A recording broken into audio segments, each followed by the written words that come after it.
I did not go to the Cumberland County Courthouse on that Thursday morning. I didn't need to be there. The paralegal at the legal assistance office told me every detail later, and I could picture the scene perfectly. The fluorescent lights overhead vibrated with a steady, irritating hum. The air smelled of old paper files and industrial pine floor cleaner. Hard plastic chairs sat bolted to the linoleum floor in long rows. Half of them were empty. My sister, Darcy, stood at the clerk's counter. She wore a tailored blazer. The fabric looked expensive, and her hair caught the harsh light, showing off fresh highlights. She carried a thick manila folder packed with documents. Confident. Rehearsed. She slid her paperwork across the scratched wooden counter. She told the clerk she wanted to expedite a default judgment. She spoke clearly, claiming the defendant had failed to appear in court. She called herself the rightful occupant. She stated, for the official record, that her sister had abandoned the property. The clerk took the papers without a word. She began typing on her keyboard. The plastic keys clacked in the quiet room. B, R, O, K, E, A, N, E, A, T, A, D, L, E, Y. The clerk stopped. She stared at her monitor. She deleted the text and typed the name a second time. The database returned a hard stop. A federal flag flashed on the screen. Active duty. United States Army. The system immediately cross-referenced the address with a pending military legal inquiry. The clerk closed the digital file. She did not look at my sister. Instead, she picked up the black receiver of her desk phone. She dialed a short internal extension. She spoke quietly into the mouthpiece, keeping her hand cupped over it. Then, she set the phone down. She finally looked up at Darcy. Her expression had completely changed. The standard customer service politeness was gone. "Ma'am, I need you to have a seat over there," the clerk said. Her voice carried across the lobby. "Please do not leave this building." Darcy offered a tight, confused smile. She asked why there was a delay. The clerk did not explain the federal flag. She did not mention my name. She simply pointed toward the bolted plastic chairs. "Please have a seat." The trap snapped shut. My sister had walked directly into the exact system designed to catch her. Sitting in my quiet living room later that afternoon, hearing the news over the phone, I did not celebrate. My jaw ached. I rubbed the bridge of my nose, pressing my fingers into the bone until it hurt. I was so incredibly tired. A deep, heavy exhaustion settled into my chest, and it had nothing to do with my 14 months overseas. It was the weight of 22 years of carrying a sister who only ever saw my sacrifices as her entitlement. 11 days before that court clerk typed my name and paused, I was standing in a plywood room 6,000 miles away, folding my last clean uniform into an olive-drab duffel bag. The window unit air conditioner in my hooch at Camp Lemonnier rattled against the thin wall. It fought a losing battle against the stifling East African heat. Outside my door, the constant, low rumble of a diesel generator mixed with the distant, rhythmic thumping of a helicopter rotor. Fine, red dust coated everything in the small space. It settled on my combat boots. It dusted my laptop keyboard. It covered the face of my black watch. I am 38 years old, and I serve as a captain in the Army Medical Service Corps. For the past 14 months, I had managed medical logistics for a base in Djibouti. I tracked supply lines, organized blood shipments, and coordinated evacuation protocols. I liked order. I appreciated structure. I built my life around making sure things ended up exactly where they were supposed to be. I picked up my phone from the narrow, rigid cot. I tapped Darcy's name in my contacts. The call rang twice and went straight to voicemail. I pulled the phone away from my ear and looked at the screen. I opened my call log. 7 outgoing calls to her number in the last 2 weeks. 0 answered. Before the silence started, her text messages had slowly faded out. Months ago, she would send long paragraphs about her new friends and her latest job. Then the messages shrank to single sentences. After that, she only replied with thumbs up emojis. And then, nothing at all. "Hey, Darce," I said to the automated recording. "Landing Tuesday. Pick me up?" I tossed the phone onto the scratchy wool blanket. I knew she would not be at the airport waiting for me in Fayetteville. I had stopped expecting her to show up for me a long time ago. But I still asked. I still went through the motions of being a family, because if I stopped trying, I would have no family left. I walked over to the small metal desk in the corner. I pulled open the top drawer. Inside sat a neat stack of folded documents. Deployment orders, medical clearance forms, transport schedules. At the very bottom rested a photocopy of the limited power of attorney I had signed right before leaving North Carolina. I pulled the paper out and smoothed the creases against the metal desktop. I traced the signature line with my calloused thumb. I remembered the humid afternoon I handed the original document to her in my kitchen. "This is just for bills, Darce," I had told her. I made sure to look her right in the eyes. "Electric, water, HOA dues. That is it." She had rolled her eyes and taken a slow sip of coffee from my favorite mug. She told me I worried too much about everything. She promised to take care of the place. I had given her the keys to my 2-bedroom condo. I told her the spare bedroom was hers, for as long as she needed to get back on her feet. I folded the legal paper in half. I tucked it safely into the side pocket of my duffel bag and pulled the heavy brass zipper closed. I looked down at my wrist. The second hand of my watch swept across the dark dial, still keeping local time. I was going home. I believed my house would be waiting for me. I truly believed my sister was keeping it safe. I should have paid closer attention to the growing silence on the other end of the phone. I didn't. The Uber dropped me off at the curb of my apartment complex, right at 6:15 in the evening. The heavy North Carolina humidity hit my lungs the second I stepped out of the air-conditioned car. A late afternoon rainstorm had just rolled through Fayetteville, leaving behind large puddles that mirrored the gray sky. The thick smell of wet asphalt and damp pine needles rose from the parking lot. Night insects were already starting their loud, rhythmic hum in the trees behind the building. I grabbed my olive drab duffel bag by the canvas strap and hauled it toward my staircase. My black watch still read East Africa time. The fluorescent light outside my second-floor unit flickered. It buzzed continuously, sounding like a dying trapped wasp. I dropped my heavy bag on the woven welcome mat. I pulled my keychain from my pocket and slid the familiar brass key into the deadbolt. It did not turn. I pulled the key out, wiped it on my denim jeans, and tried again. Metal ground against metal. The cylinder completely refused to catch. I stepped back and looked closer at the hardware. It was shiny and new, completely free of the small scratches my old key had made over the years. The lock had been changed. A muted television murmured from inside my living room. Heavy footsteps moved across the hardwood floor. My hardwood floor. I knocked twice, hitting the wood hard and sharp with my knuckles. The deadbolt clicked open. The door swung inward exactly 2 inches before the heavy brass security chain caught it tight. Darcy looked at me through the narrow gap. She did not gasp in surprise. She did not smile to welcome her sister home. She stood perfectly still, waiting. Her fresh acrylic manicure rested casually on the edge of the doorframe.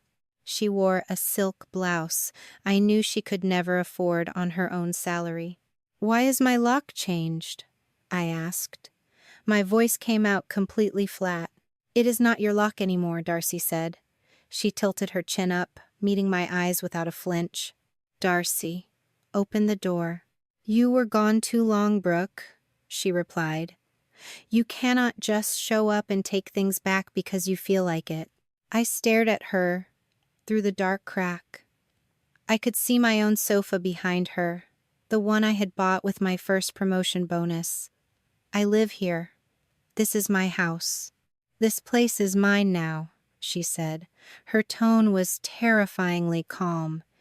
It was the voice of someone who had practiced this exact speech in front of a bathroom mirror. I kept it alive. I paid the bills. I have the paperwork. I reached for the metal door handle. Open the door right now.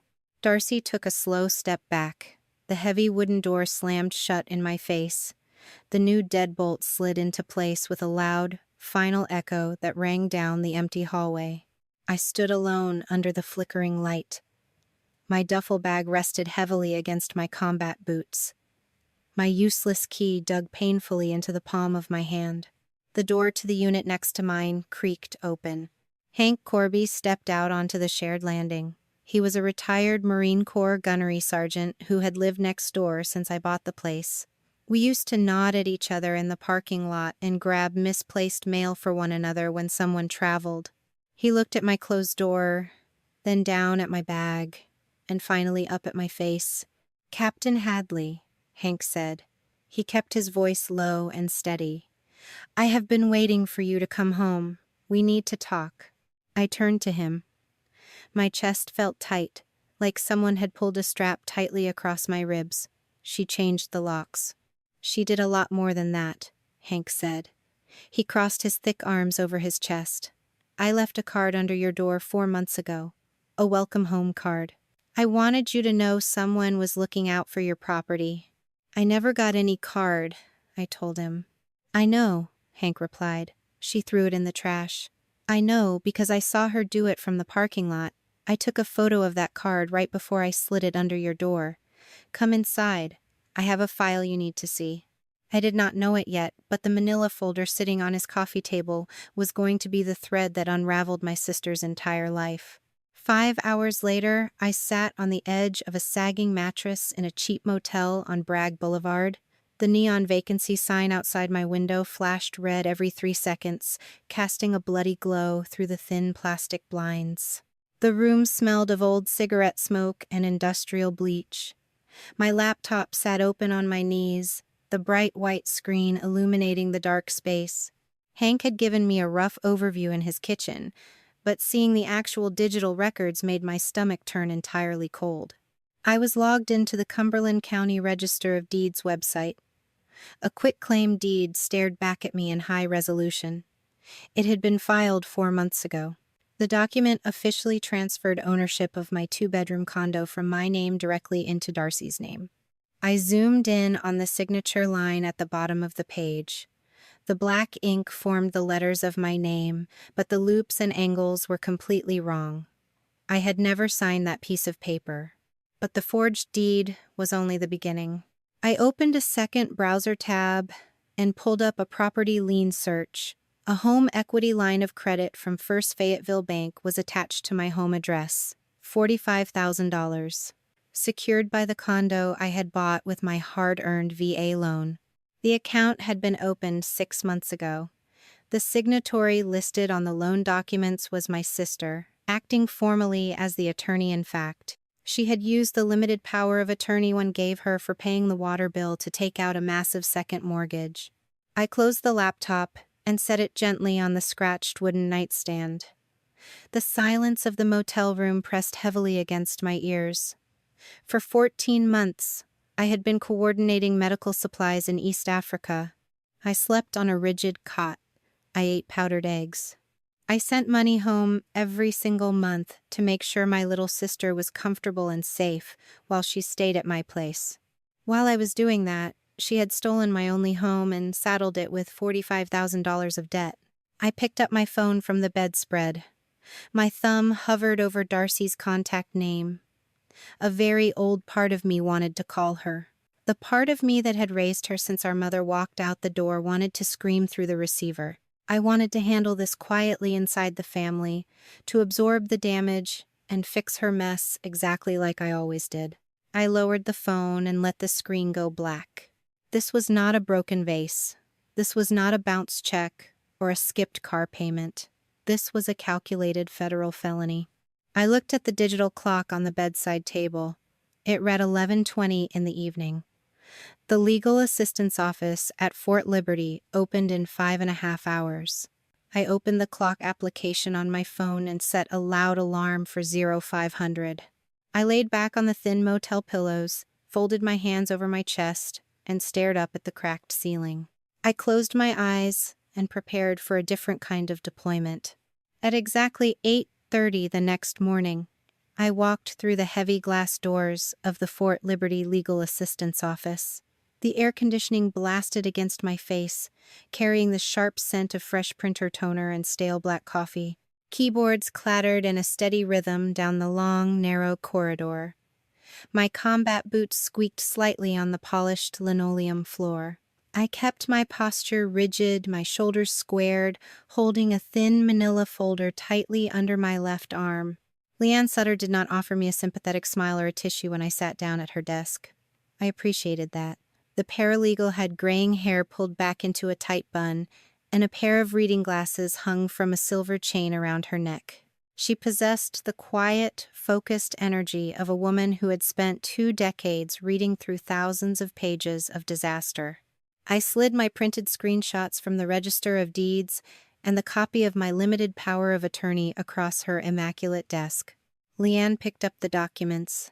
She adjusted her glasses and began reading. The only sound in the small office was the steady ticking of a wall clock and the rustle of paper turning. I watched her eyes track back and forth across the pages. Her jaw tightened just a fraction of an inch. "She went to the county courthouse to finalize an eviction against you," Leanne finally said. She tapped a manicured fingernail against the top page. To do that legally against an active duty soldier, she had to navigate around the Service Members Civil Relief Act. I gripped the edge of my chair. My knuckles turned white against the dark leather. I did not know there was a law for that. "There is," Leanne replied. She pulled a specific document from the stack and turned it around so it faced me. Before any judge can issue a default judgment, the plaintiff must file a sworn affidavit. They have to state, under oath, whether or not the defendant is currently serving in the military. Look right here. She pointed her silver pen at a specific line on the copied form. "This is the affidavit your sister signed," Leanne told me, her voice dropping lower. "Look at line 4. It asks, is the defendant currently serving in the United States military?" She checked the box that says, "No," under penalty of perjury. My stomach performed a slow, sickening roll. I stared at the little black ink mark inside the small square box. Darcy knew exactly where I was. She had my mailing address at Camp Lemonnier. She had my deployment orders. "Captain Hadley," Leanne said. She took off her reading glasses and let them drop against her chest. "Your sister did not just take your condo. She lied to a federal and state integrated system to do it. That is not a family matter. That is a federal case." I looked up from the paper. "Can we stop it?" Leanne leaned back in her chair. Her eyes softened just slightly, losing their sharp, bureaucratic edge for a brief second. "I deployed to Iraq in 2009, she said quietly. "I came home to an empty house. My ex-husband had sold our furniture, drained our joint accounts, and moved to Florida. The system failed me back then. The protections were not strong enough." She leaned forward again, placing both hands flat on her desk. "I stayed in this job so the system would not fail anyone else. I thought the worst part of this nightmare was the missing money. The next hour proved exactly how wrong I was." By 10 o'clock in the morning, Leanne had moved us into a small conference room down the hall. A large computer monitor dominated the center of a long wooden table. The glare from the screen illuminated the dust motes floating in the air. Leanne pulled up a high-resolution scan of the quitclaim deed. She split her screen, opening a digital copy of my official military deployment orders right next to it. "Look at the signature," the older woman instructed. I stared at my own name. The loops on the letters were too round. The pressure of the pen was entirely too light. It looked like the handwriting of a middle school student trying to forge a permission slip. Darcy had not even tried to make it look authentic. She just scrawled my name on a legal document that gave away my only home. "A fake signature is one thing," Leanne said, clicking her mouse. But real estate transfers require a notary. Someone had to stamp this and swear they checked your identification. Let us see who Chris Donahue is. She opened a new browser tab and navigated to the North Carolina Secretary of State database. She typed the notary public name into the search bar. A green loading wheel spun for 3 seconds before the results populated the screen. Leanne let out a short, dry laugh. It held absolutely no humor. Well, she murmured, tracing a line of text on the monitor with her pen. Look at the expiration date on Miss Donahue's commission. I leaned closer to the bright screen. The state database listed the notary commission as expired. It had expired 18 months before the quitclaim deed was ever signed. Under North Carolina state law, a notarial act performed by an expired notary is voidable, Leanne explained. She turned her chair to face me completely. Forged signature. Expired notary. False military affidavit. Your sister built her case on 3 lies. Every single one has a paper trail. I felt the tension in my shoulders finally break. The solid wall of my sister's entitlement suddenly had massive, gaping cracks in its foundation. Darcy thought she had won because she held the keys, but she had fundamentally misunderstood how the adult world operated. Leanne reached for the phone sitting in the center of the conference table. I am going to call criminal investigators, the paralegal told me. She picked up the receiver and held it against her shoulder. They will want a referral. While I do that, I need you to leave this base. Go back to your apartment building. Go visit your neighbor. At exactly 6 o'clock that evening, I stood in front of Hank Corby's door and knocked twice. The retired Marine kept his living space in inspection-ready condition. When he opened the door and waved me inside, the gleaming hardwood floors caught the overhead light. Not a single speck of dust rested on his baseboards. The air carried the sharp metallic tang of fresh gun oil mixed with the rich aroma of dark roast coffee. Several framed photographs from his time in the service hung in perfectly straight lines along the narrow hallway wall. Hank pointed toward a leather recliner. I sat down. He picked up a thick manila folder from his glass coffee table. It was heavy, at least 2 inches thick, packed tightly with loose papers and printed photographs. He dropped the entire stack right into my lap. He had spent the last 3 months conducting his own quiet surveillance operation. I opened the heavy cover. The first page held a clear, date-stamped photograph, October 12th. It showed Darcy standing outside my door with a cordless drill, changing out the brass deadbolt. The next page held 4 different photos dated across November and December. They showed my sister carrying stacks of my official Veterans Affairs mail out to the green dumpster in the parking lot and tossing them inside. Hank had kept handwritten logs. Pages of ruled notebook paper detailed dates, times, and license plates of every unfamiliar vehicle that parked in my assigned spot. An entry on January 15th detailed a commercial contractor van delivering a brand new living room set. I turned to a piece of paper near the middle of the stack. It was a printed phone record. Hank had called the Fort Liberty Legal Assistance Office on December 14th. He had spoken directly with Leanne Sutter. That explained exactly why the paralegal already had a preliminary file open the second I walked into her office earlier that morning. I served 22 years, Hank said. He leaned against his kitchen counter and crossed his thick arms over his chest. I know exactly what it means when a soldier deploys and leaves a home behind. That home is supposed to be waiting. Your sister treated your property like she won a raffle. I flipped toward the very back of the thick file. The last page held a single photograph printed on glossy paper. It showed a small greeting card resting on the gray carpet of the hallway, right in front of the gap under my door. The card had a tiny American flag printed on cheap cardstock. The timestamp in the corner read January 28th. I slid it under your door, Hank told me, his voice growing quieter. The next morning I was drinking my coffee by the window. I saw her walk out to the dumpster. She fished that exact envelope out of a black trash bag and threw it away with the grocery circulars. She never even bothered to break the seal. I stared at the photo of the envelope. "What did it say?" I asked. Hank looked down at his boots for a long moment. "I wrote a message inside," he replied. It said, "Your father would be proud. Welcome home, Captain." Hank had written those words because he had seen a framed photograph of my dad wearing his dress blues sitting in my front window, long before Darcy took down my curtains and threw away my things. The retired Marine did not know my father had passed away many years ago. He did not know how heavily those specific words weighed on me. The air simply stopped moving into my lungs. I did not cry out. I did not sob. I just let out a long, ragged breath. The corners of my eyes burned hot. I curled my hands into tight fists, feeling my short fingernails bite hard into my palms, and then I forced my fingers to slowly release. For 14 months, I had been completely alone in a desert. During that entire time, a neighbor I barely knew had stood watch over my life, fighting for me while my own blood sister picked my bones clean. "You did not have to do any of this," I told him. My voice shook just once on the final word.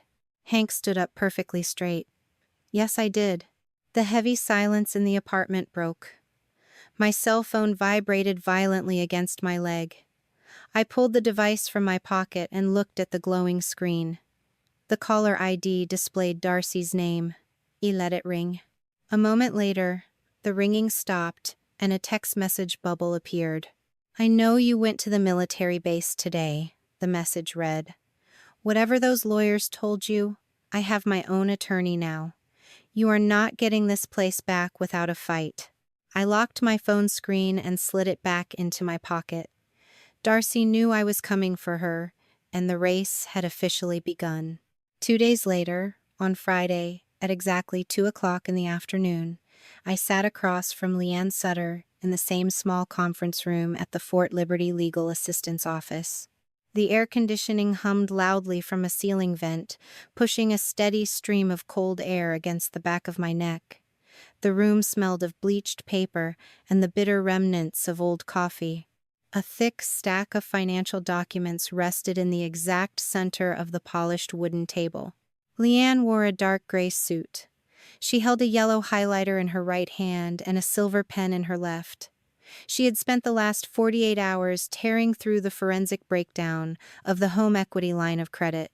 $45,000, Leanne said.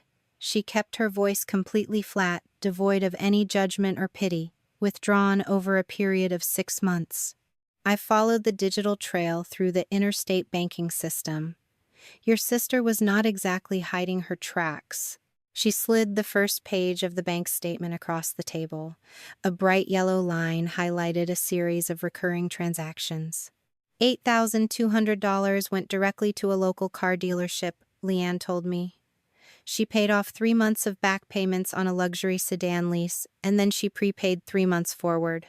I stared at the black ink on the white paper. I thought about the dusty, unpaved roads of East Africa. I thought about the rattling suspension of the military transport vehicles I rode in every single day, while my little sister cruised down Bragg Boulevard in a car paid for by my stolen equity. Leanne flipped to the next page. $6,400 went to a massive credit card debt consolidation firm. $4,800 went to a high-end furniture retailer. She threw away my living room set, I said quietly. My jaw clamped shut so tightly my back teeth ground together. She bought new furniture for my house using my own money. "It gets worse," the paralegal replied. She turned another page. $7,100 categorized under travel and leisure. The Venmo receipts and credit card statements show plane tickets and luxury hotel stays in Cancun, Miami, and Nashville. My hands rested flat on my thighs under the table. I pressed my palms hard against the rough denim fabric of my jeans. During the month she was drinking expensive cocktails in Cancun, I was organizing an emergency blood supply airlift during a massive sandstorm. I had not slept for 3 solid days during that operation. There is an untraceable cash advance of $3,500, Leanne continued, her highlighter squeaking softly against the paper. And then there is a single wire transfer for $9,200. It went to a bail bond agency. I looked up from the table. Bail? Leanne nodded. She tapped the pen against the ledger. The name of the defendant is redacted in these preliminary records, but the public arrest logs show her current boyfriend was picked up for felony possession around that exact same time. The rest of the money, roughly $5,800, trickled out into miscellaneous expenses. High-end restaurants, designer clothing boutiques, expensive hair salons, and weekly acrylic nail appointments. She closed the heavy file folder. The sound echoed sharply in the quiet room. Leanne reached for a separate document. It was the copy of the limited power of attorney I had signed before my deployment. She cleared her throat and read the specific legal clause out loud, articulating every single syllable. The agent is authorized solely for the payment of the following recurring monthly obligations: Duke Energy Electric Service, Fayetteville Public Works Commission Water Service, and Broadview Condominiums Homeowners Association assessments. The agent is not authorized to execute real property transfers, create liens or encumbrances, open new credit accounts or debt instruments, or take any action beyond the scope specified herein. She set the paper down and looked me directly in the eyes. The home equity loan and the quitclaim deed clearly fall vastly outside the legal scope of this document, Leanne told me.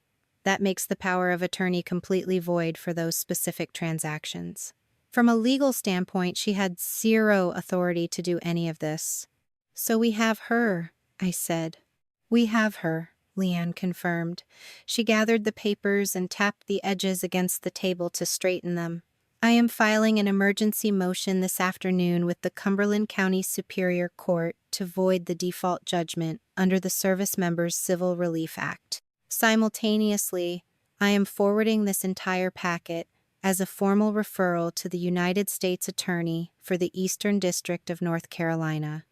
The paper trail is completely airtight. The false military affidavit alone is enough to trigger federal charges. We caught her. I left the military base at 5 o'clock that evening. The Fayetteville traffic crawled along the main roads, thick with soldiers heading home for the weekend. For the first time in almost 2 weeks, my shoulders dropped away from my ears. The crushing weight on my chest lifted just enough to let me take a full, deep breath. The system was working. The federal investigators were taking over. I was going to get my home back. I stopped at a fast food drive-through window, bought a cheap cheeseburger, and drove back to my motel room. The neon sign outside my window buzzed its familiar, irritating tune. I sat on the edge of the sagging mattress, opened the wax paper wrapper of my dinner, and flipped open my laptop. Leanne had promised to forward the email chain confirming the emergency court filings. I wanted to see the official government stamps on the digital documents. I wanted to see the proof that my sister was finally facing the consequences of her actions. My cell phone vibrated violently against the cheap wooden nightstand. I set the burger down. I picked up the phone. A text message from Darcy glowed bright against the dark screen. It was not a block of text. It was a single, high-resolution photograph. I tapped the screen to open the image. The air vanished from the small motel room. My lungs refused to expand. The coldness that had been living behind my ribs suddenly rushed through my entire body, freezing the blood in my veins. The photograph showed the inside of the large green garbage dumpster located behind our apartment building. Sitting on top of torn black trash bags and rotting food cartons were my most personal possessions. I saw the distinctive striped ribbon of my Army Commendation Medal. I saw the thick parchment paper of my officer candidate school graduation certificate, crumpled and stained with grease. I saw the wooden picture frame holding the only photograph I had of my father and me standing together at my basic training graduation.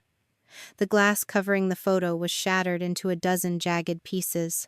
And sitting right in the center of the trash, soaked from the recent afternoon rain, was a small brown teddy bear. My father had bought that specific stuffed animal for me when I was 9 years old. He bought it on the exact same afternoon my mother packed her bags, walked out our front door, and never came back. It was the exact day I stopped being a child and started being the substitute parent for my younger sister. Darcy knew exactly what that bear meant to me. She knew the history of every single item sitting in that rotting metal bin. She added a short text message right below the photograph. "You want the condo? Come get what is left." I stared at the glowing screen. The legal victory suddenly meant absolutely nothing. The voided quitclaim deed and the federal wire fraud charges were just pieces of paper in a courthouse. This was not about real estate anymore. It had never really been about the money. Darcy knew the system had cornered her, so she looked directly at the deepest, most vulnerable wound I carried, and she pressed her thumb right into the center of it. I did not grab my coat. I did not lock the motel door behind me. I practically ran to my rented car and drove recklessly down the dark boulevard. I parked 2 blocks away from the apartment complex and walked the rest of the way through the wet grass. I did not want Hank or any of the other neighbors to see me. The night air hung heavy and thick with humidity. Crickets chirped loudly in the pine trees. The smell of wet asphalt mixed with the sour, rotting stench of the garbage enclosure. I reached the tall wooden fence hiding the dumpsters. I pulled open the heavy gate. The hinges screamed in the quiet night. I climbed onto the metal step of the green bin and leaned my upper body over the rusted edge. The smell hit my face like a physical blow. Coffee grounds, rotting meat, and stale beer. I reached down into the darkness, my hands sinking into the cold, wet trash. My fingers brushed against the damp, matted fur of the teddy bear. I pulled it out. One of its plastic button eyes had broken off. Water dripped from its small paws. I set it gently on the concrete ground. I reached back into the bin.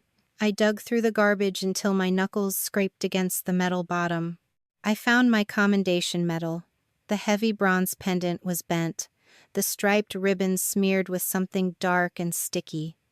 I found the wooden picture frame. The shattered glass cut a thin slice across my index finger. A single drop of dark blood welled up and fell onto the ruined photograph of my father. I gathered the broken, wet items against my chest. I did not care about the garbage staining my shirt. My face remained completely blank. My jaw was locked so tight, my teeth ached perfectly in time with my racing pulse. I drove back to the motel in complete silence. I carried the items into the bathroom. I took a clean white motel towel from the metal rack. I laid it out flat on the faded carpet next to the bed. Very carefully, with shaking hands, I placed the wet teddy bear, the bent metals, and the shattered photograph onto the white cotton. I stood over them, watching the dirty water slowly soak into the clean fabric. I had spent 22 years protecting my sister. I had paid her rent. I had bailed her out of bad relationships. I had offered her my home so she could build a stable life. I gave her everything I had, and she looked at my entire life and decided it belonged in the garbage. The cell phone resting on the nightstand began to ring. The bright screen illuminated the dark room. The caller identification displayed Darcy's name. She was calling to hear the damage. She wanted to hear my voice break. She wanted to know that she had finally found a way to destroy the one person who had never abandoned her. I stood in the quiet room, looking at the broken teddy bear drying on the towel. The phone continued to ring, vibrating aggressively against the wood. I did not reach for it. I let it ring. The ringing finally stopped. The bright screen of my cell phone faded to black, plunging the cheap motel room back into heavy shadows. The red neon vacancy sign outside my window continued its steady, irritating pulse. It flashed across the stained ceiling tiles every 3 seconds. I sat on the edge of the sagging mattress for a very long time, listening to the rain beat against the thin glass. The weekend had officially begun, and I had absolutely nowhere to go. Saturday morning arrived with a suffocating gray humidity. I woke up with my uniform boots still on, my neck stiff from sleeping on top of the scratchy floral bedspread. I reached for my phone to check the time. A cluster of notifications sat on my lock screen. They were not text messages from my sister. They were alerts from a social media application I barely used during my deployment. I opened the program, rubbing the sleep out of my eyes with the back of my hand. Darcy had launched her counterattack. She had posted a long public status update in the middle of the night. She tagged our mutual friends, our extended family members, and people I had went to high school with over a decade ago. I read the words, watching my own history get rewritten in real time. My sister abandoned me when she joined the army, Darcy wrote. She left me with nothing. I spent years completely alone while she traveled the world on the government payroll. Now she comes back and wants to throw me out on the street. She wants to take the only home I have ever had. I kept this place alive for 14 months. I paid the utility bills. I maintained the property. I made it a real home. And now the military is coming after me because she has connections and lawyers on her side. This is exactly what happens when you are the one who stays behind.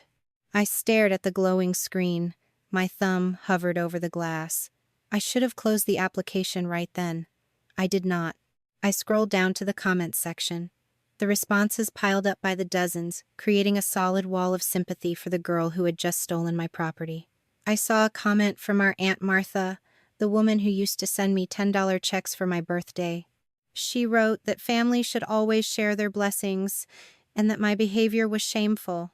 My cousin Emily left 3 praying hands emojis and told Darcy to stay strong against the bullying. A girl I ran track with in high school commented that military people always think they own everything and can push civilians around. The narrative laid itself out perfectly before my eyes. Darcy had not just changed the locks on my door. She had spent the last 14 months changing the locks on my entire family. While I was sleeping on a canvas cot in East Africa, my sister had been hosting Sunday dinners in my dining room. She had been pouring wine for our cousins, sitting on the sofa I bought, and telling them sad stories about how I never called her. She painted a masterpiece of victimhood. She built an entire fortress out of lies, brick by brick, while I was 6,000 miles away. To them, I was just a ghost in a uniform. Darcy was the one who was present. Darcy was the one who stayed. I checked my recent call log. My screen remained completely empty of incoming calls. Not a single aunt, cousin, or old friend had picked up a phone to ask for my side of the story. They had read Darcy's post, accepted her version of reality, and convicted me in the span of a single morning. Sunday passed in an agonizing blur of silence. I paced the narrow strip of carpet between the motel bed and the television stand. I drank terrible coffee from the lobby machine. I watched the 18-wheelers rumble down Bragg Boulevard, shaking the thin glass of my window every time they hit a pothole. My phone sat perfectly still on the nightstand. The isolation settled deep into my bones, a cold and heavy weight that made it hard to draw a full breath. I had survived a desert deployment surrounded by strangers, but I had never felt as entirely alone as I did sitting in my own hometown. Monday night arrived. The clock on the bedside table flipped to 11 o'clock. The sudden vibration of my cell phone made me jump. I grabbed the device, expecting another taunting text message from my sister. The caller identification displayed Leanne Sutter's name. The paralegal from the military base was calling me late at night on a federal holiday weekend. That did not mean good news. I swiped the screen and lifted the phone to my ear. "Captain Hadley, we have a complication," Leanne said. Her voice lacked its usual sharp, clinical precision. She sounded tired. I just got off the phone with the duty officer at the federal prosecutor's desk. I sat down heavily on the edge of the bed. "Tell me." "Chris Donahue hired a defense attorney," Leanne explained. "The notary public. Her lawyer just contacted the federal investigators. Chris is refusing to cooperate." She is claiming that Darcy called you on the telephone while they were in the office together. Chris claims Darcy put the phone on speaker, and that a woman identifying herself as Brooke Hadley gave verbal authorization for the property transfer. My fingers tightened around the plastic casing of my phone. That is an absolute lie. I was in a secure briefing room on the day that deed was signed. I have the military logs to prove I had no phone access. I know that, Leanne replied smoothly. And the federal prosecutor knows that. But a defense attorney will use it to muddy the waters. If the notary testifies that she was misled, it helps our case against your sister. But if the notary testifies under oath that she believed you authorized the transaction, it introduces reasonable doubt. The United States Attorney hates reasonable doubt. They want to pause the criminal indictment. They want more time to investigate the timeline and subpoena phone records. The legal safety net had just grown a massive hole. How much time? Weeks, Leanne sighed. Maybe months. The paper trail is still completely solid, Captain. The expired commission and the limited power of attorney are undeniable facts. But paper trails do not always guarantee a swift victory. People lie under oath. Juries get confused by conflicting testimonies. The criminal path just hit a major roadblock. What about my house? I asked. The words tasted like ash in my mouth. The civil motion to void the eviction is still moving forward, Leanne assured me. But until the federal fraud charges drop, your sister still technically holds the recorded deed. She is going to fight us in civil court, and she is going to drag it out. We ended the call a few minutes later.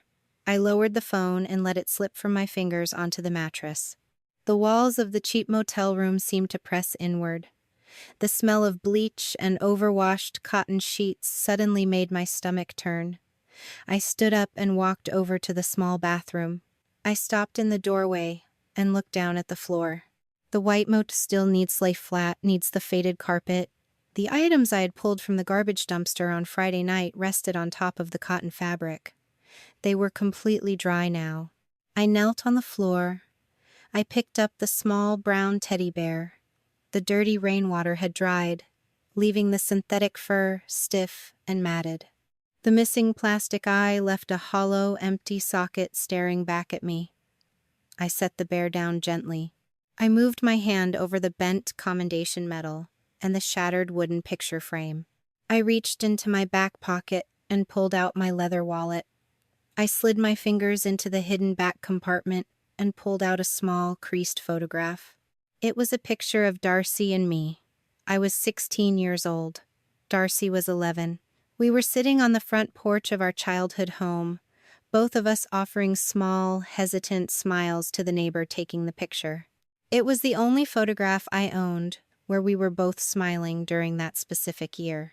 The neighbor had taken that picture exactly 1 week after our mother packed her suitcases and drove away in a silver sedan.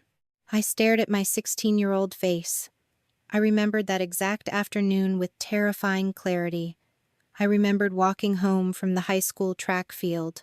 I remembered opening our front door and finding Darcy sitting on the bottom step of the staircase, her face red and streaked with heavy tears. I remembered walking into our mother's bedroom and finding the closet completely empty. The hangers swung slightly on the metal rod, clinking together in the quiet house. I had walked into the kitchen that night and cooked burnt pancakes for dinner because I did not know how to make anything else.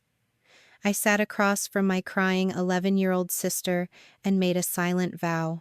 I promised myself I would never, ever leave her behind. I promised I would be the anchor our mother refused to be. For 22 years, I kept that promise. I paid for her textbooks when she dropped out of community college. I covered her security deposits when she broke her apartment leases. I bought a 2-bedroom condominium and gave her the spare keys so she would never have to worry about a place to sleep. I equated my love for her with my endless capacity to sacrifice. I believed that if I just gave her enough, if I just protected her enough, she would eventually look at me and see my value. I looked down at the ruined, stiff teddy bear resting on the towel. Darcy did not see my sacrifices. Darcy saw a bank account. She saw an endless supply of second chances that she never had to earn. She believed that because our mother left her, the rest of the world owed her a debt. And I had spent 2 decades paying a debt I never actually owed. My sister fundamentally could not tell the difference between service and selfishness. When I deployed to a combat zone to serve my country, she did not see a soldier doing her duty. She saw a mother walking out the door with packed suitcases. In Darcy's mind, both actions were identical. They both resulted in her being left alone. And because she felt abandoned, she felt entirely justified in taking whatever I left behind. The heavy exhaustion in my chest suddenly shattered. It broke apart like the glass in the wooden picture frame, leaving behind something sharp, cold, and incredibly clear. I did not need Darcy to apologize. I did not need my aunts and cousins to call me and ask for my side of the story. I did not need to win a public relations war on a social media website. I just needed to stop bleeding myself dry for a person who held the knife. I had spent my entire adult life terrified that if I stopped taking care of my sister, I would become the villain of her story. I would become our mother. But looking at the destroyed medals and the stolen money, the truth finally anchored itself in my mind. Letting go of a parasite is not abandonment. It is basic survival. I placed the old photograph down on the nightstand. I did not look at our smiling faces. I placed the picture face down against the scratched wood, exposing only the blank white paper on the back. I let go of the edge. The physical release of the photograph sent a shock of pure adrenaline straight through my nervous system. I turned around and picked up my cell phone from the mattress. I opened the dialing pad and called the paralegal back. The line rang twice before she answered. "Captain?" Leanne asked, her voice tight with concern. I stood perfectly straight in the center of the dark motel room. I rolled my shoulders back, feeling my spine align. I was done waiting for the system to handle my family. I was done hiding in cheap motels while my sister played the victim in my living room. "Leanne," I said, my voice cutting through the quiet air with absolute precision. "Tell me exactly what we need to bring to the courthouse on Thursday." I walked into the legal assistant's office at exactly 9 o'clock on Tuesday morning. The heavy glass door clicked shut behind me, sealing out the thick North Carolina humidity. The air conditioning kicked on with a low rumble, instantly chilling the damp collar of my shirt. Leanne Sutter sat behind her immaculate desk, holding a ceramic coffee mug in one hand and a thick blue pen in the other. She did not look tired anymore. She looked like a hunter who had finally backed her prey into a dead-end canyon. "Sit down, Captain," Leanne said. She set her coffee mug on a court coaster and pushed 2 separate file folders across the polished wood. "We had a massive breakthrough this morning. The notary's defense attorney thought he was being clever, but he actually handed us the exact rope we needed." I took a seat in the leather chair, keeping my back perfectly straight. "Tell me." Leanne opened the first folder. I received official confirmation from the North Carolina Secretary of State. We already knew Chris Donahue's notary commission had expired, but the state just confirmed it officially in writing for the court record. Her commission expired 18 months before your sister ever signed that quitclaim deed. She tapped her pen against the official state seal on the paper. Under state law, a notarization performed without a valid commission is entirely void, the paralegal explained, her voice steady and sharp. The document is void on its face. We do not need a criminal trial to prove forgery. We do not even need the notary to testify about who misled whom. The deed itself is legally invalid because the person who stamped it had zero authority to do so. The title of the condominium reverts back to you automatically the second a judge reviews this specific form. I let out a slow, measured breath. The heavy knot that had been sitting at the base of my throat for an entire week finally began to loosen. "And the second folder?" I asked. Leanne offered a tight, professional smile. "Federal investigators. The ones I referred your case to last week. building on the file your neighbor started 3 months ago.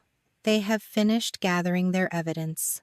Because your sister routed the home equity line of credit funds through an interstate banking system, they have a rock-solid wire fraud charge. Coupled with the blatant violation of the Service Members Civil Relief Act, the United States Attorney is fully prepared to move forward. I looked at the closed folder. My sister was finally going to face the wall she had spent 14 months building. Your sister has an appointment at the county courthouse on Thursday morning, Leanne continued. She folded her hands neatly on top of the desk. She scheduled it weeks ago to file additional paperwork and finalize the default judgment against you. She is going to walk through those metal detectors, thinking she is finishing what she started. The federal agents will be waiting for her in the lobby. I stared at the wood grain of the desk. The silence stretched between us for a long moment. A week ago, I would have paid money to stand in that lobby and watch my sister realize she had lost.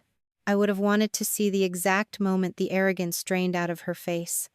I would have wanted her to look at me and finally understand the price of my sacrifice.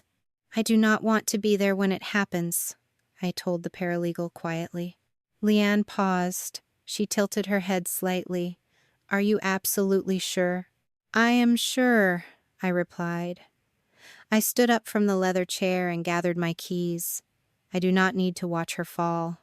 I just need my home back. 2 days later, at exactly 9:47 on Thursday morning, Darcy walked up to the clerk's counter at the Cumberland County Courthouse. The overhead fluorescent lights buzzed with a dull, irritating hum. The air smelled of floor wax and old, dusty paper.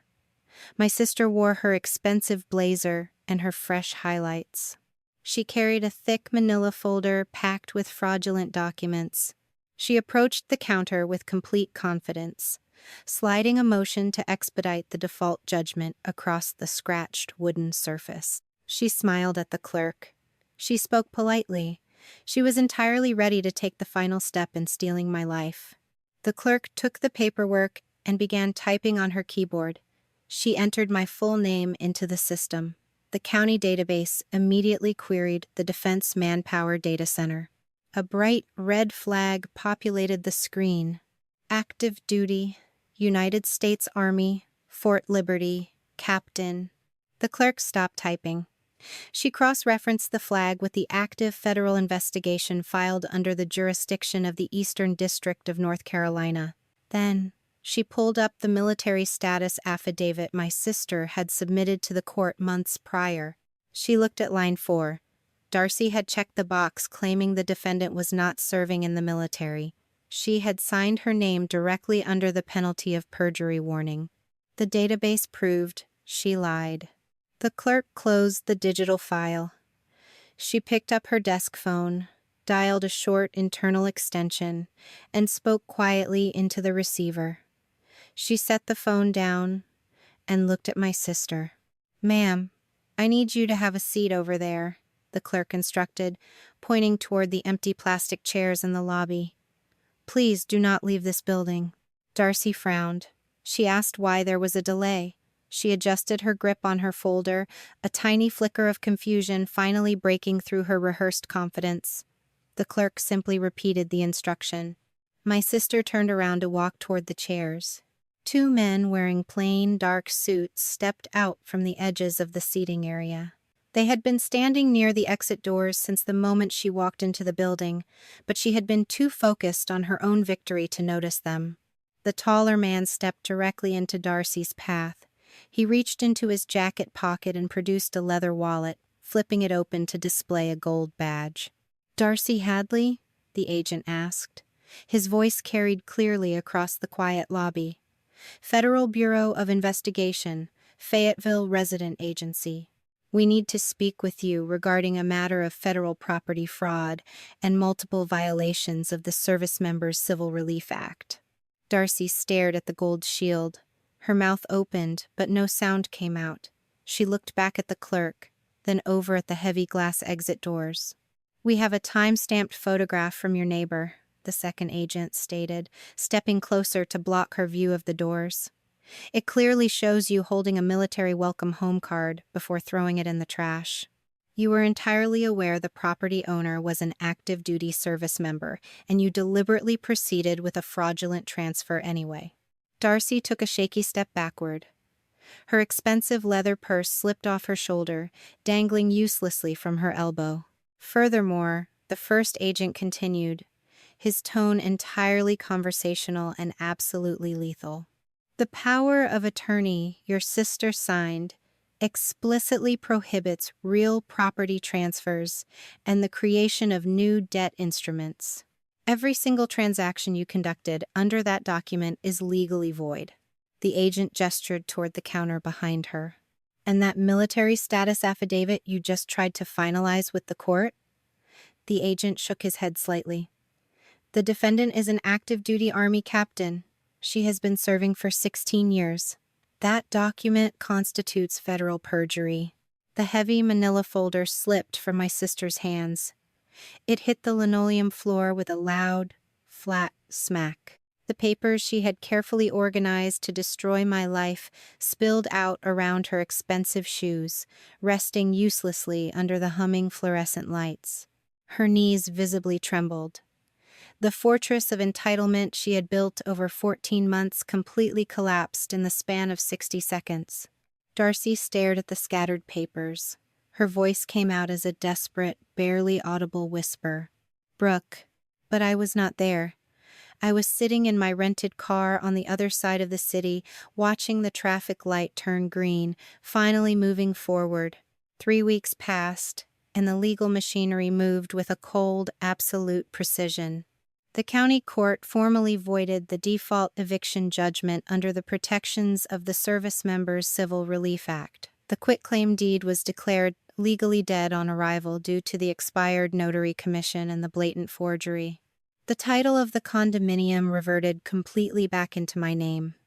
A civil judge signed a binding order assigning the entire $45,000 home equity debt directly to my sister, fully restoring my credit. The federal prosecutors filed their formal indictment on Tuesday morning. They hit Darcy with wire fraud for moving the stolen equity through an interstate banking system, along with felony forgery and federal perjury for lying on the military status affidavit. She faced 2 to 5 years in a federal facility. The notary public took a plea deal for a misdemeanor and agreed to testify as a cooperating witness against her. I stood in the center of my living room on a quiet Saturday afternoon. Darcy had taken or sold almost all of the furniture before the federal agents arrested her. The walls were completely bare, except for a few small nail holes where my framed pictures used to hang. The space was entirely empty, but it was finally mine again. I bought these walls with 16 years of military service. It was not a temporary barracks room assigned by a commanding officer. It was not my childhood home, heavy with the memory of my mother walking out the door. It was the only place I had ever chosen for myself. The late afternoon Carolina sun slanted through the open windows, warming the bare hardwood floors. A soft breeze carried the smell of old interior paint and fresh Fayetteville pine needles. Somewhere down the street, a neighbor turned on a lawn sprinkler, and the water ticked back and forth in a steady rhythm. It was so incredibly quiet. For 14 months, my ears had constantly tuned out the loud hum of diesel generators and the heavy thud of helicopter rotors flying overhead. The silence here felt completely different. It felt like taking a full breath. A sharp knock at the front door broke the stillness. I opened the heavy door and found Hank standing on the landing. The retired Marine held a small, slightly crumpled envelope in his thick hands. He held it out to me. It was not a photograph or a glossy photocopy. It was the original greeting card. Hank had dug it out of the green dumpster on that chilly January morning 14 months ago. He had kept it safe in his apartment the entire time I was gone. "I meant to give this to you when you first got back," Hank told me, his voice rough and quiet. "Things got incredibly complicated, but I figure right now is the right time." I took the envelope carefully, feeling the worn edges of the cheap paper. "You kept it. Your mail. Your card," Hank replied with a firm nod. Someone had to hold on to it until you came home. He turned around and walked back toward his own apartment. I closed my door and opened the flap of the envelope. Inside, written in his neat block handwriting, were the words that had broken my heart in the motel room. Your father would be proud. Welcome home, Captain. I walked over to the empty fireplace mantel. I placed the small card exactly in the center of the wooden shelf. The room held absolutely nothing else. Just the white walls, the clean floors, the open windows, and a piece of cardstock holding the weight of a genuine welcome. My cell phone vibrated in my pocket. I pulled it out and looked at the glowing screen. A new text message waited for me. It was sent from a number belonging to the defense attorney representing my sister. The message was short. Brooke, I am sorry. Please call me. I stared at the dark letters. I did not feel the sudden, desperate panic to fix her mistake. The old, heavy guilt that used to seize my chest whenever my sister cried for help was completely gone. I read the words one more time. I did not delete the message. I did not type a reply. I simply pressed the side button, turning the screen black, and set the phone face down on the kitchen counter. I walked back into the living room and unfolded the cheap green camping chair I had purchased at the local Dollar General that morning. I sat down in the absolute center of the empty room. I looked up at the greeting card resting on the mantel. I lifted my left wrist and looked at the heavy black dial of my military watch. I pressed the small metal buttons on the side. For the first time in over 400 days, I changed the digital time zone. I watched the numbers jump backward, leaving the blazing heat of East Africa behind, finally aligning with the quiet evening settling over North Carolina. I was home. Sometimes, the hardest lesson you will ever have to learn is that you cannot sacrifice enough to fix a broken person, especially when that person is family. We are often taught from a young age that loyalty means giving until we have absolutely nothing left, and that walking away from our own blood automatically makes us the villain. But this story shows us a much more painful truth.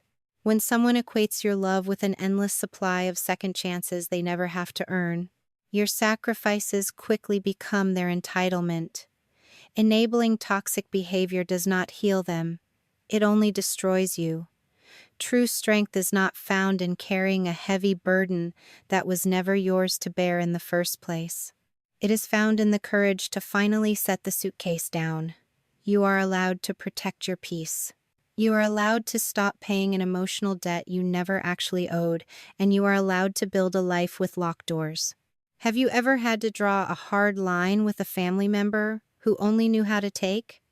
Have you ever had to choose your own survival over someone else's unreasonable expectations? Share your story in the comments below, because nobody should ever have to carry that heavy weight alone.